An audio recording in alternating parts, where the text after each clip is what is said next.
Hello Scorpio friends, I'm Annie Botticelli and welcome to my video, Scorpio January 2021 Astrology Must Knows. Happy New Year! We've got another year of epic changes for the world and drilling down to our individual level. There's so much going on this month, so let's take it piece by piece, talk about some general things that you'll definitely be feeling, and we'll talk about some things very specific for Scorpio. Okay, 2 admin notes first.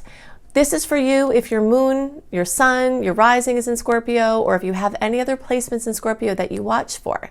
Okay, this is for you either way, because each of those planetary placements are like, their charts are windows out of our dwelling or our experience that factor into your total astrological picture. So that's the first piece. The second piece is if you are towards the end of the sign.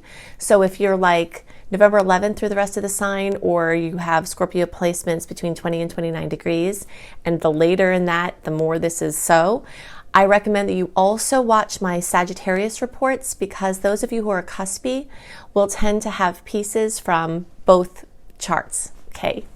All right. So there are so many things to celebrate this month, and there are so many things to watch out for. The first most notable thing is that we still have this continuation of wide open stars for trying to do things. If eclipse news came in and you have to take action, if you were waiting for all the retrogrades to stop, now is the time. So the end of November, all of December, the first half of January is really epic for momentum, moving forward, breaking free from all of the sluggishness and things that had been stalled out.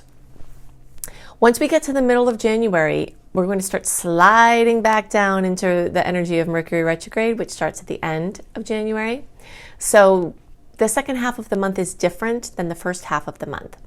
But in the first half of the month, we have a time where all of the planets are direct, including most of the goddess asteroids. So that's very rare. And when it happens, usually we advance in leaps and bounds. So hopefully anything that, in certain areas of your life that had been stuck over the retrograde year of 2020, hopefully those things will start, moving forward in leaps and bounds. Okay, the second thing is that even though we do have these stars that are wide open for the first half of January, in the middle of January we have a very epic aspect. Jupiter is going to square Uranus, and actually I'm going to drill down towards the end of the video. I'm going to drill down into that aspect because it's such a big deal, and I'm going to do a very thorough job with that towards the end. You'll definitely want to stay tuned for that, but I'll give you a couple of little pieces. One is that it tends to lend itself towards extravagance and zealotry, which sometimes can not work out the way you want it to. So with these wide open stars, you just really want to be careful still. If you're not sure about something and there's something nagging at you to wait, then honor that. If it seems a little bit too extreme and you almost feel like you're on a high, like making it happen, that's like a cue to kind of maybe reel it in a little bit, because the tendency to overcommit and overdo and overpromise, or not see things clearly because you're so excited about the breaking free or whatever you're working on, the odds of those are high. Okay, so we'll talk more about that when we cover that part, but I just wanted to tell you that here there is a little bit of a caveat to the wide open stars that go through the middle of January. More eclipse news and other notable events are going to happen this month. We've got Mercury coming together with Pluto. Whenever that happens, Mercury rules news, Pluto rules transformation. We've got that going on. We've got Venus crossing the ecliptic point, and all of this is happening the first week of January.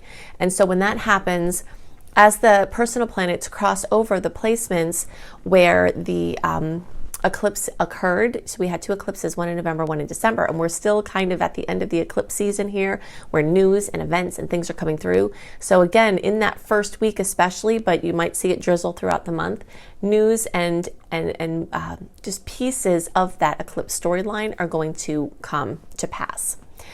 And because of all of these aspects, we've got basically a cluster in the sky where now Saturn and Jupiter are in Aquarius. And I talk about that very thoroughly in the December reports. So if you want to get more insight about how they came together and what them being together in Aquarius might look like, you can check that out. But since the personal planets are moving through Capricorn, and then they're going to start moving through Aquarius, and then Jupiter and Pluto, Saturn and Pallas Athena are all in Aquarius, the sun's going to cross over those. Mercury's going to cross over those. Then Venus eventually is going to come and cross over those. Mars is going to cross over the planet Uranus. And then Mars is going to make a square with Saturn and Jupiter. And then Jupiter makes a square. There's just so much activity. So that means that it's going to be very busy. Like it's not going to be a time of just stagnation. Although there might be restrictions in place depending on what's going on with COVID, it's really hard to tell what that's going to look like. It's not going to be stagnant in the form of news or experiences. It's going to be pretty intense. And this could, like I said, this could be one of the most epic months of the whole year, where the types of changes or the types of information, the types of things that go on can really, really, really have lasting results. And that's for better or worse. A lot of the backlash of what happened in 2020 may start gelling at this time. But with it, of course, come opportunities. And the resiliency of the human spirit is something that has to be kept in the forefront whenever we have epic change and difficult aspects, because it is just the truth. If you're here and you're listening to this, you've made it through 2020, and that was the crap storm of ultimate proportions, right? So anything that's coming now, just remember that there are always solutions. And the more you look for the solutions and focus on the solutions, the more you can find them. And this energy, although it's challenging, it also can create breakthroughs. So there could be a major problem and then things get worse, but then out of that worst piece, that despair, comes the solution, or the break, or the relief. Okay, so it's going to be very busy with all of that. So, all right, so now I want to talk about some things specific to Scorpio. The first thing that I want to talk about is your third house is very much in the picture, and so is your second house. And this is true for early, middle, and late degree placements. The second house has to do with your finances. Okay, so you've got Venus going through there. Venus rules the second house, and it rules money. So boosts to your finances can come from that. Also, there's a transiting south node there, which means that in a long-term way, Scorpios are burning off karmic money issues. I have a friend who is an Ekist. I don't know if you're familiar with the Ekists, but I'm not an Ekist myself, but we seem to always be on the same page with spiritual principles. Like, Spirit's talking to me about things, and then I talk to her, and then she's like, oh, well, the Ek has this practice. So she once said to me, she said, karma's paid off by health and by coin. There's some saying there. And so you've got this going on. So there's a karmic story with your self-sufficiency, your emotional self-sufficiency, your financial self-sufficiency. And that's happening for better and worse. So you could be having wonderful money things that are happening, and that's good karma that's showing up. And you can have challenges, and that's karma being burnt off. So if you feel like you've been going through financial strife, the more you can kind of ask the question, what am I not seeing? What's on the other end of the spectrum? It's possible that energetically you're balancing out the opposite experience, and then once all of that's clear, then you can kind of just be free to create again in that space. But there's a lot of energy in your financial sector. You've got star goddesses moving through there, bringing focus. And so money through partnership, or opportunities through your partnerships, or even females, just that or even like a business partner that's a female. These female energies, as far as your finances, can really show up now. So maybe they're helping you, or maybe you're collaborating with them, or maybe you're benefiting from money that they have come in. But that's going to be very notable. The third house is very much about your relatives that aren't your parents or kids, okay? But your parents and kids, you've got energy in that sector too, those sectors too. But this third house is exceptionally full for all early, middle, and late degree placements. So, news from your cousin, something, making a plan with a relative, making a business plan, making travel plans, something like that. if you have to get a new device or a new car, and this house also rules that, this is an amazing time for that, especially the first half of January. So that could be happening for you. Or writing projects or creative projects could be coming out in a big way. Now, I want to point out some dates here. And if you are somebody that would like to go deeper into astrology, then I always recommend that. I always recommend that if you haven't already run a free birth chart, to do that. Just find where you can run a free birth chart online and then look at the degrees of your placements. You might have more Scorpio degrees than you even realize. I know when I first looked at my chart a million years ago, I was like, whoa, what's that over there? It was just like, wow, all of this Sagittarius, like a million placements in Sagittarius. So you might have a bunch of placements in Scorpio. And so when I give you information about the degrees or the birthday or something, the more information that you have, the more you can use my education-based astrology readings. All right. So we've got, among other things in that third house for you, the new moon. And even the early, middle, and late degree placements are all going to feel that energy in that third house as well. If you're towards the end of the sign, you might get some of that new moon energy, and that is the, what is the date of that? The 17th. Just had a brain moment. No, the 13th is the new moon of January.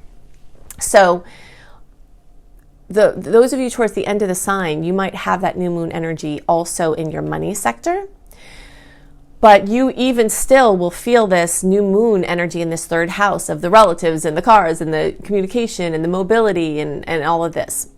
And if you are a late degree placement, the closer to 23 degrees, and even the end of the middle degree placements, basically like 18 degrees to 28 degrees. So that's going to be, okay, so 10, so that's going to be like November 8th through the 18th, and the closer to the 15th that you are, the more you're going to be affected by this new moon, okay? Now, there's also an alert out for those of you who are in the early sector. So October born friends, you all really have a powerful, extra powerful month, because so many of the aspects that are occurring are occurring with the planet Uranus, which is at 6 degrees. Mars is going to cross over there. All these squares are going on with that planet, and Uranus is going to be at 6 degrees all month.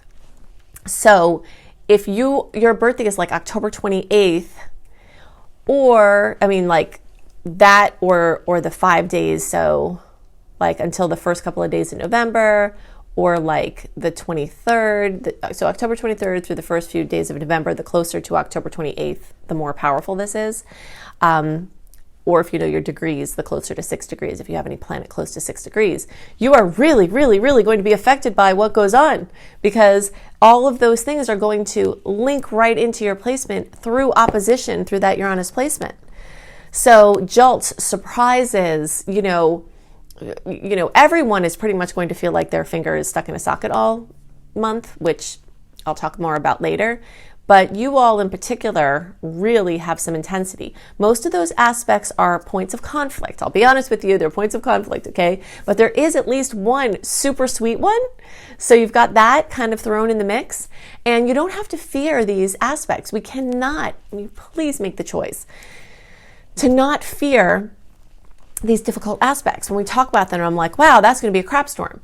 Don't fear that. And I think that Scorpios in general, you tend to be revitalized by the things that scare other people, right? You don't really scare very easily in general. But that doesn't mean that your body and your subconscious mind might not have fear and manifestations of that. That's just a human thing. But the chance to crack things open, to go deeper, to make amazing shifts, to have miracle breakthroughs, to get past a problem, to shift out of a slump, all of those are factors, not factors, they're outcomes of difficult angles.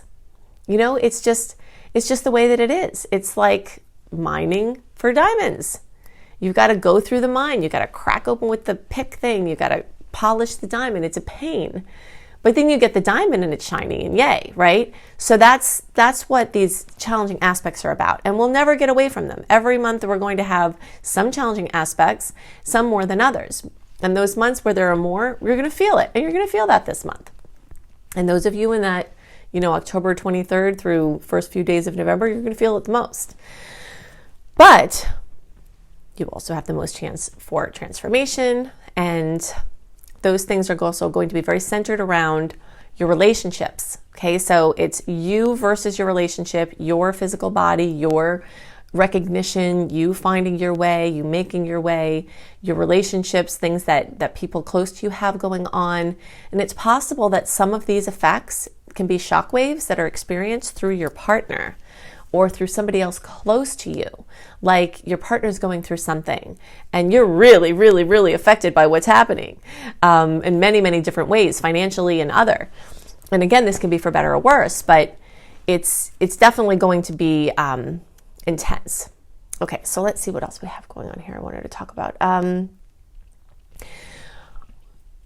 Those of you who, and actually this is really true for everybody, all Scorpio placements are going to see an increased focus on your home space, your real estate, your housing, where you want to live, where you have to live, what's going on in your actual house, home repairs, home improvement, building home, like selling, buying, all of that. You're going to see an increased focus on this. If you haven't watched my previous reports, in November, December, I talked about how Jupiter is going to race through Aquarius, really race through Aquarius. And then it's going to get to Pisces and it's going to retrograde and then it's going to hang out at the higher end, the higher numbers of Pisces, Aquarius before it gets back into Pisces. But what that means is that every placement, early, middle, and late degree Scorpio placements, are going to have Jupiter go into the 4th house in these first few months of the year. And it doesn't always happen that way. A lot of times, those of you in the middle and late degree placements, it takes longer and sometimes a while for you to start to feel the presence of planets compared to the earlier placements. But every Scorpio is going to have this Aquarian Jupiter 4th house thing. And yes, Saturn is there too, but Saturn's not moving as quickly.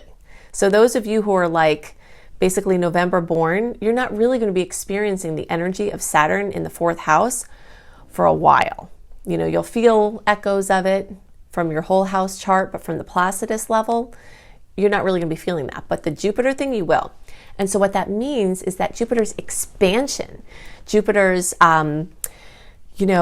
benevolence and excess are all going to be put into your home and family energy. This might mean you see your family more or connect with them more. This might mean your family gets bigger. This might mean what you call your home or living space increases. Many people build on their homes or they move to a place that makes them feel more spacious. Now, this is a subjective experience. Spaciousness that Jupiter brings is subjective. So somebody could move out of the country because they feel limited, not like the country you live in, but like a rural area, because they feel limited in a rural area, and then they move to a city where they feel expanded. Even though their lot size has shrunk and their living space has shrunk, they can feel more expanded living in a city. Whereas someone who's in a city and they're like, too many people, they might feel expanded by moving out to a rural place. But whatever it is, the energy of expansion is coming to your 4th house, whatever that winds up looking like. Okay, let's see. So in general, you're going to have lots of, this is the opportunity on, I call them ingredients on a counter aspect, okay? So because we've got all of this energy in Capricorn this month, the angle that's made between Capricorn and Scorpio is a 60-degree angle. And that angle I call the ingredients on a counter angle, because it means that you're going to be given opportunities to do things. But if you don't make a recipe with the stuff on the counter, it will rot and be of no good. So be alert to these opportunities and use your discernment as to, what to do and when. But there are going to be a lot of them because all of the planets that are going to move through Capricorn are making nice angles with your Scorpio placement that are going to kiss your placements. And however many placements of Scorpio you have, that's why you want to know how many, and give you opportunities this month. So hopefully those will be exciting and bright, and you'll know exactly what to do with them. I'll hold the vision of that for you. Okay, so let's get down into the nitty-gritty of understanding this Jupiter square Uranus aspect. Unlike the upcoming in February Saturn square Uranus aspect, we're only going to have one of these Jupiter Uranus aspects this year. The Saturn one will have 3 times, and we'll talk about that more next month. That's going to be a very big deal too. But it's important to understand, like, there are must-knows about this transit because it is a biggie. Whenever the outer planets come in close connection, or exact connection in this case, it definitely brings notable things globally down to the individual level, okay? So the first must-know here is that you will feel very anxious, okay? The energy of Uranus really rules like the nervous system in some ways. So it's like when there's an aspect with Uranus, we often feel like our fingers stuck in an electric socket. And so the anxiety levels run super high, and those are going to have to be managed. So you just need to know that going into this month, even though we've already had, a long series of that going on, this month is going to be like that as well, okay? The second thing is that even though, as I mentioned earlier, since all the planets are moving forward, it is a good time to move forward and to make decisions and to do important things, especially in the first half of January before Mercury starts to slide into its retrograde process. But there's a caution here with the Jupiter square Uranus because people can feel really, really, really compelled to do crazy things. And some of those, if there's like a calculated risk involved, could turn out really well, but there could be an interference with the discernment process of figuring out what those things are. So like extravagance, erratic behavior, because Jupiter rules excess. So like big purchases, big commitments, big, trying to cut something off or big decisions about like kind of making a clean slate, a clean cut, and then moving forward, like trying to cut ties completely. There is some caution with that. So even though the stars are moving forward and it is good to make these big decisions in some ways, if you can leave your lifeline intact, if you can leave an option, for holding on to some of the old stuff until you can see how the new stuff shakes out, because you might wish you had some of that stuff to go back to, that's a very, very major must know for this aspect. If you've got that option to like wait a little bit until the tensions aren't as high, wait a little bit to see if you can find a bridge option that includes both of the things that might be in question. It's just can be a little bit sketchy making a clean cut at this time with this aspect. People are also very receptive to other people's intentions.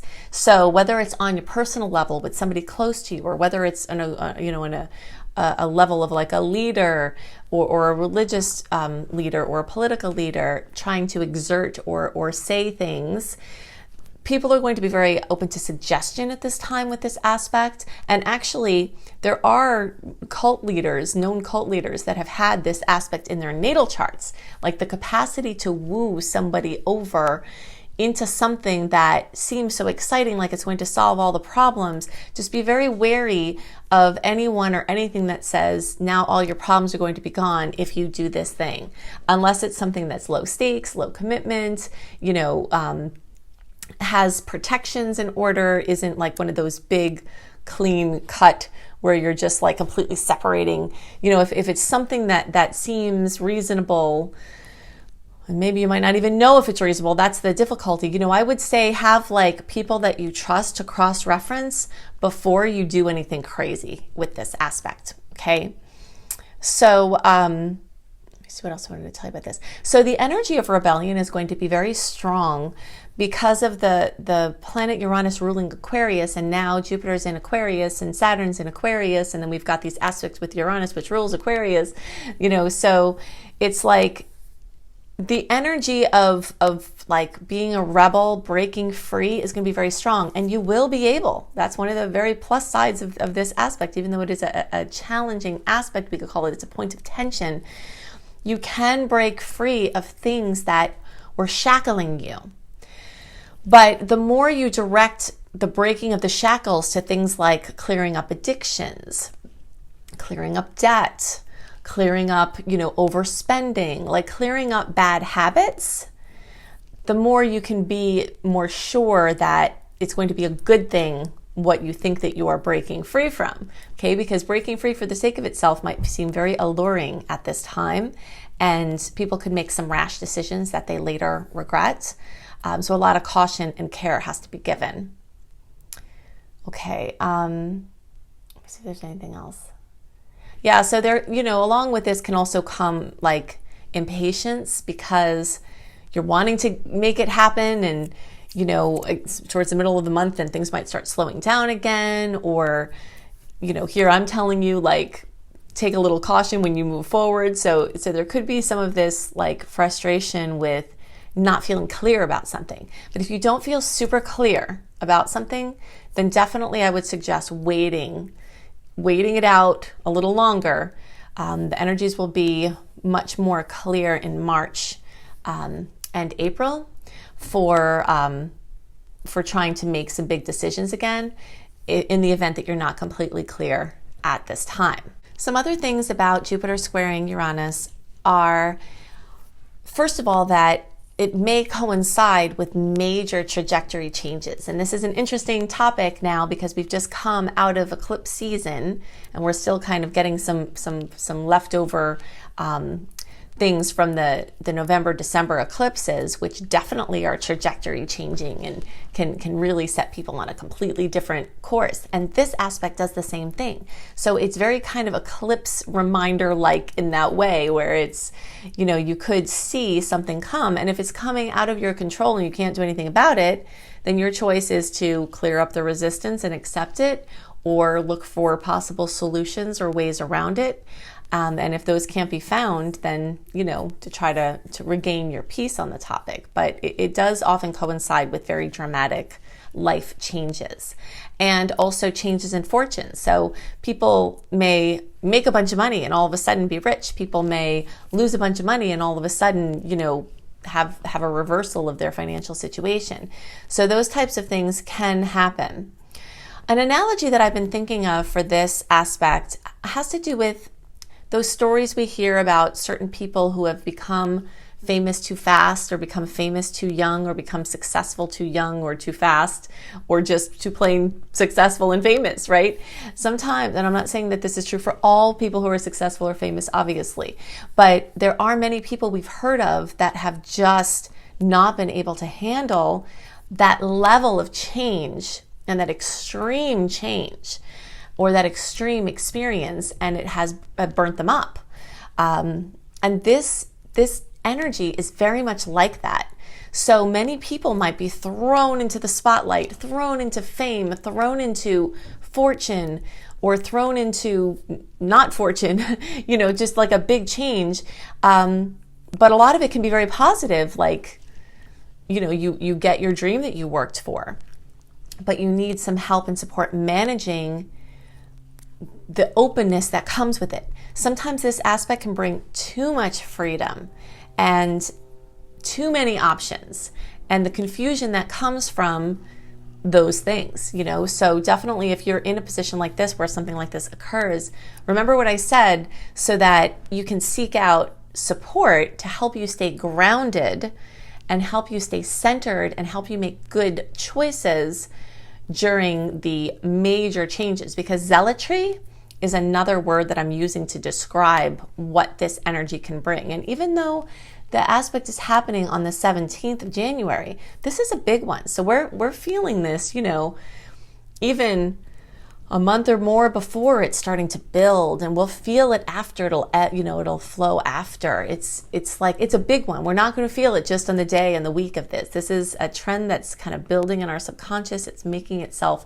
more external the closer we get to the middle of January, and then it's present all through January. Really, this is strong, and then it will start to fade out you know, into February and into the beginning of March, then that cycle will be complete with this particular aspect. But it is much more longer lived, and it can create very permanent effects as well, depending on the decisions made. So just be excited if your life is expanding in wonderful ways, but just keep your center and be very cautious with the decisions that you make, understanding all of these pieces now. Okay, so I know I've given you a lot to digest here. If you would like to have even more information on how you can understand and utilize the energies at play from the planetary perspective, then go to anniehelpsyou.com. There you'll see lots of blogs that I've written on astrology and other topics, but there you can also sign up for my free email newsletter. And with that, you will get delivered into your inbox 1 month early my written report of the sweet and salty aspects and their dates and what you can expect from them, as well as my general write-up of the month in a written version so that you can go back over it and digest it. So it's not a transcript of these videos, but it is a summary and some more details about the general energies at play.